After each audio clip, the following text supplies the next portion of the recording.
Os ex-presidentes Lula e Fernando Henrique Cardoso almoçaram juntos e, claro, isso gerou uma repercussão imensa. Muitos petistas aplaudiram, os tucanos, na sua maioria, ficaram, de certa forma, nervosos com Fernando Henrique e a gente precisa analisar qual impacto isso pode ter no cenário daqui para frente, se é que vai ter. E eu separei aqui algumas falas dos personagens que se manifestaram de uma maneira mais empolgada nas redes sociais por conta deste episódio.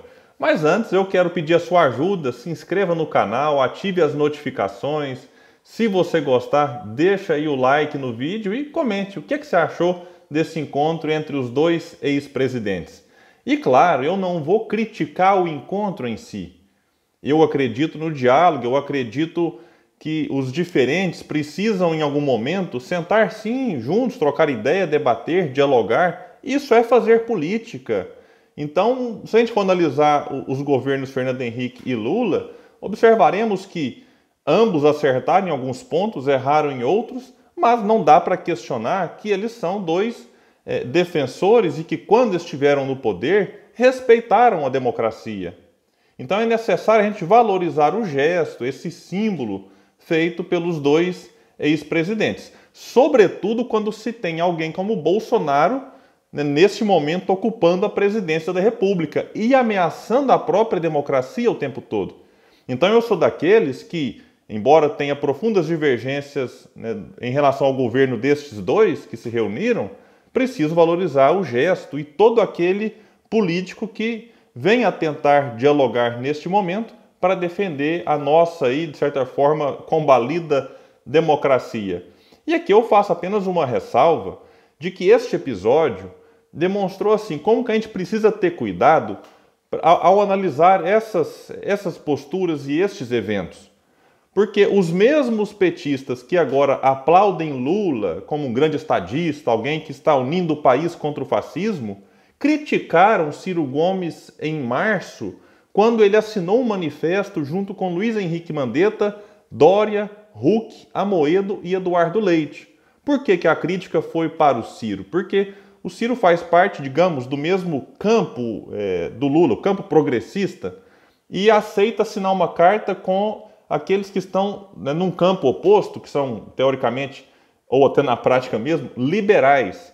E aqui nós temos, mais uma vez, Lula, deste campo também estaria o Ciro, junto com Fernando Henrique. Eu valorizo os dois eventos, tanto a carta assinada pelo Ciro a convite do Mandetta na ocasião, e que não tinha nada do Moro. O Ciro falou que onde o Moro chega, se o Moro entrar numa porta, o Ciro sai em outra.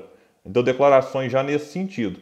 E que o Moro, sim, Moro, na minha concepção de política, é alguém que prejudicou muito as instituições brasileiras, é alguém que fez um desmonte na indústria, que criou ou ajudou a criar esse clima antipolítica que ajudou aí a eleger Bolsonaro. Sem falar na suspeição agora corretamente colocada sobre ele em relação ao julgamento do ex-presidente Lula, que eu digo sempre, tem gente aqui que não entende. Lula não é que foi considerado inocente, ele será simplesmente julgado novamente, como se começasse do zero.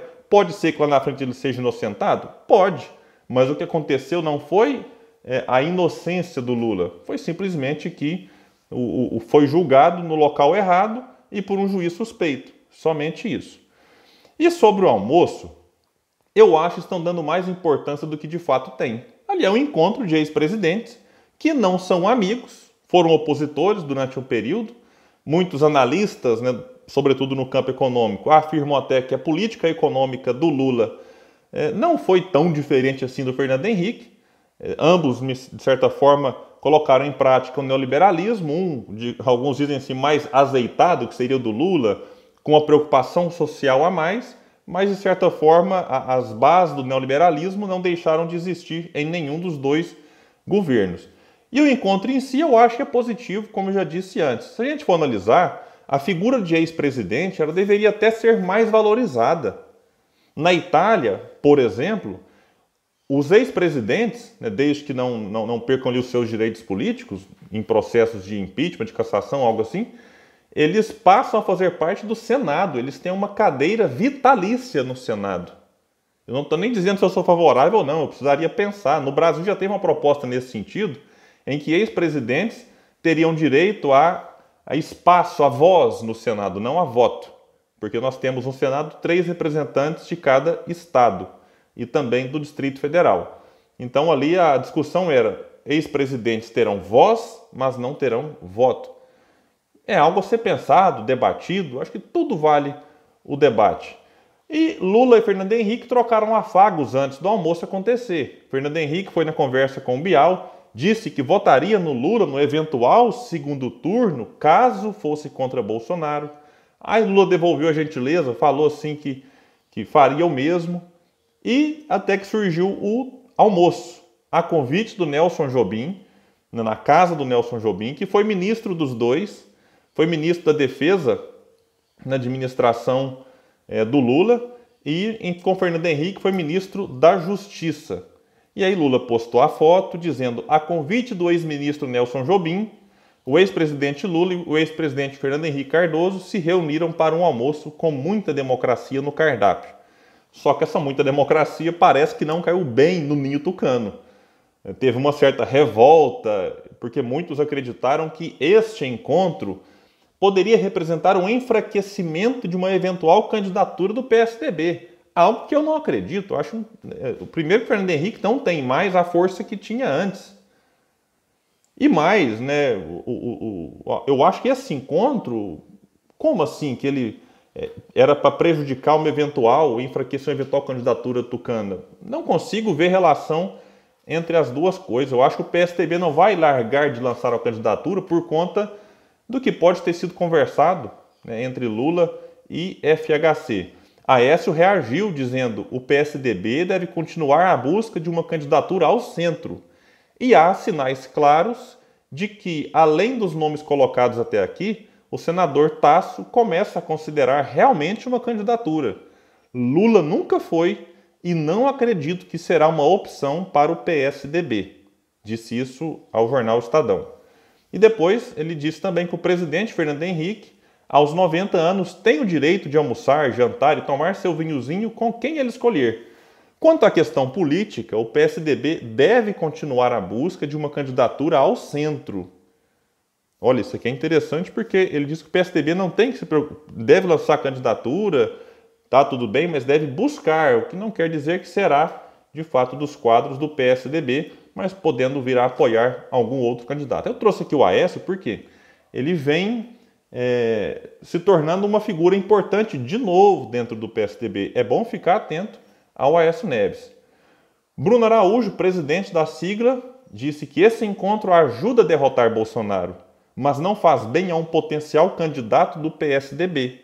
Nossa característica é saber dialogar, inclusive com adversários políticos.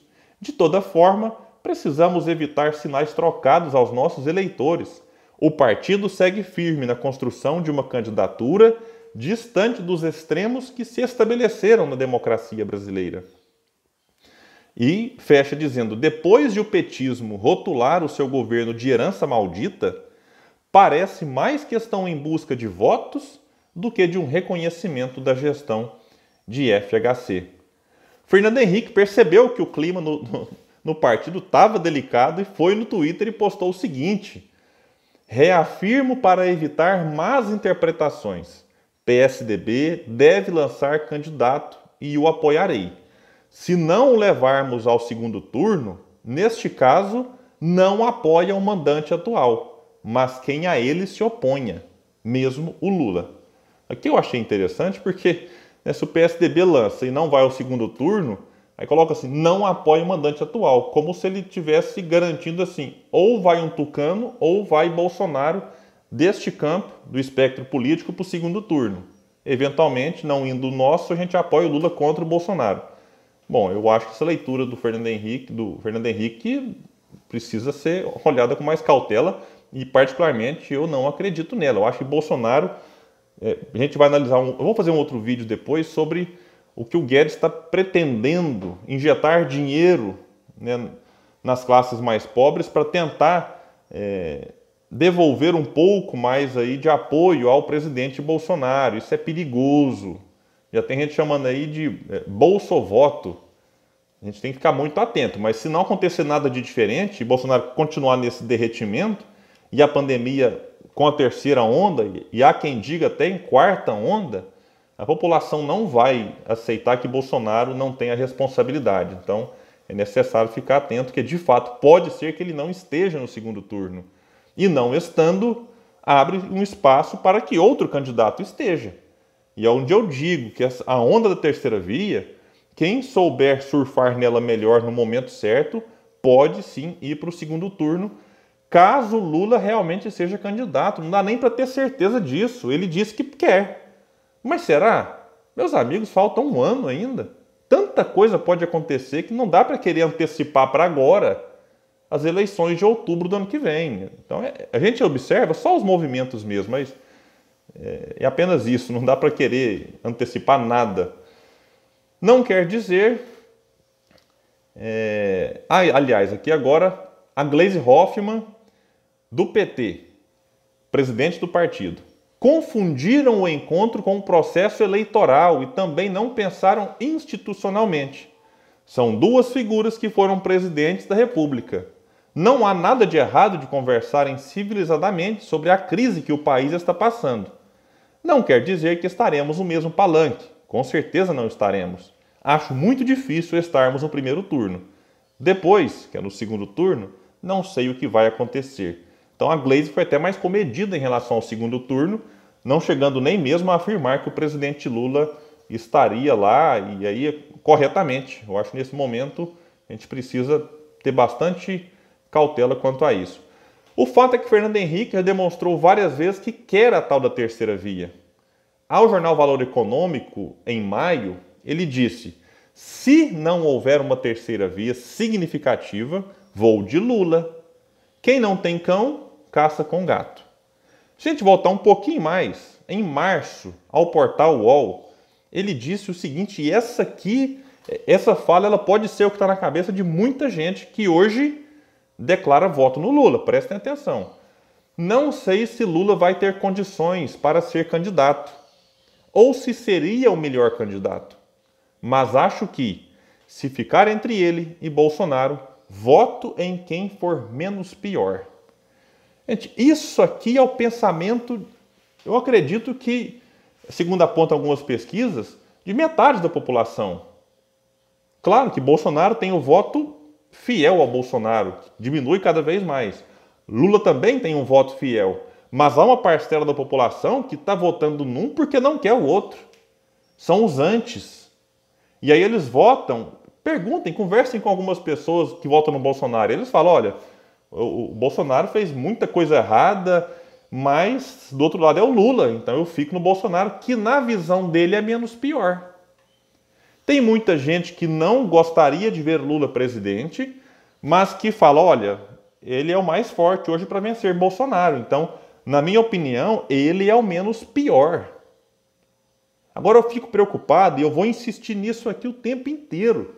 Quando é que a gente vai votar num projeto? Peraí, o que pensa o seu candidato? Qual que é a opinião dele sobre a indústria, sobre ciência, tecnologia, educação, relações exteriores,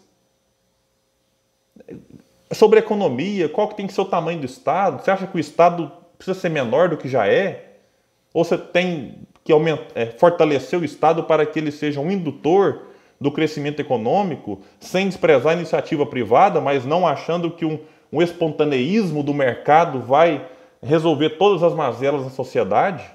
Então, quando é que a gente vai parar para pensar nessas questões e parar de ficar votando no menos pior, ou votando num porque não quer o outro? No segundo turno é assim. No segundo turno, caso o seu candidato preferido não chegue lá, aí você vota no menos pior. Que hoje, com todo respeito aos bolsonaristas que vierem aqui assistir esse vídeo, mas qualquer um desses que se apresentaram até agora é menos pior que Bolsonaro. Bolsonaro é o fundo do poço. Agora, o grande perigo é a gente votar em alguém que não tem projeto e que às vezes pode daqui a pouco ganhar a eleição, fazer um governo desastroso e em 2026 voltar um Bolsonaro 2.0. Que eu não quero nem pensar numa possibilidade dessa. Aí, Fernando Henrique está aqui, demonstrando na sua fala, um homem intelectual, aquilo que de certa forma é o pensamento de muitos brasileiros. Fernando Henrique votaria no Ciro? Ele disse que pode ser que sim. Em entrevista à rádio CBN no dia 6 de abril, ele disse que vai apoiar João Dória, caso seja ele o candidato do PSDB, mas que também pode apoiar Ciro Gomes, caso ele seja, abre aspas para Fernando Henrique, capaz de levantar votos.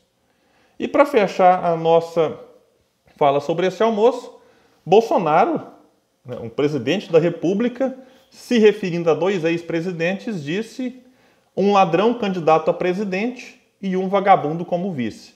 Esse é o nosso presidente da República. É uma tragédia em todos os sentidos e é lamentável que a gente tenha que lidar com isso, ainda que não tenhamos tido o impeachment de Bolsonaro.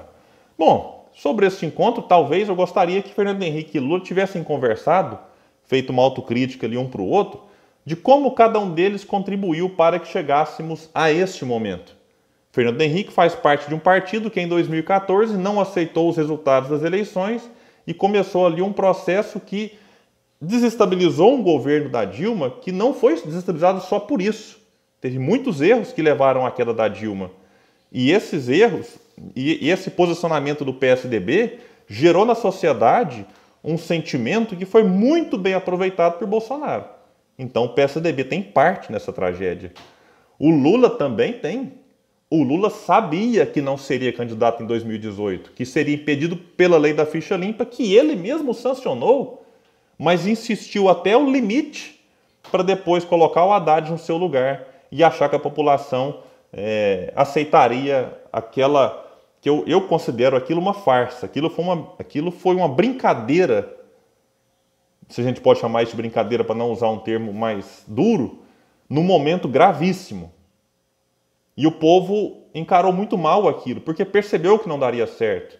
E ao apostar no Haddad, que pode ter as suas virtudes, mas ele tinha acabado de perder uma eleição em São Paulo, tentando, na verdade, a reeleição, perdendo para votos brancos e nulos e perdendo em todas as urnas. Então, como é que alguém que não tem nem 20% na capital que administrou ganharia para presidente? Então, a gente precisa analisar. Agora também, tem que lamber as feridas? Tem. É bom analisar o passado para evitar repeti-lo. Mas agora a gente precisa observar como é que ficarão os movimentos daqui para frente e como é que tanto o PT quanto o PSDB vão reagir em relação a esse encontro, se é que terá mais alguma reação. Eu considero o encontro sem grandes consequências para o cenário de 2022. Bom, valeu pessoal, agradeço demais pela participação de todos vocês aqui no canal. Quem puder se inscreva, ative as notificações, deixa o like só se gostou do vídeo e comente o que você achou desse encontro. Até o próximo vídeo aqui no canal Politizando.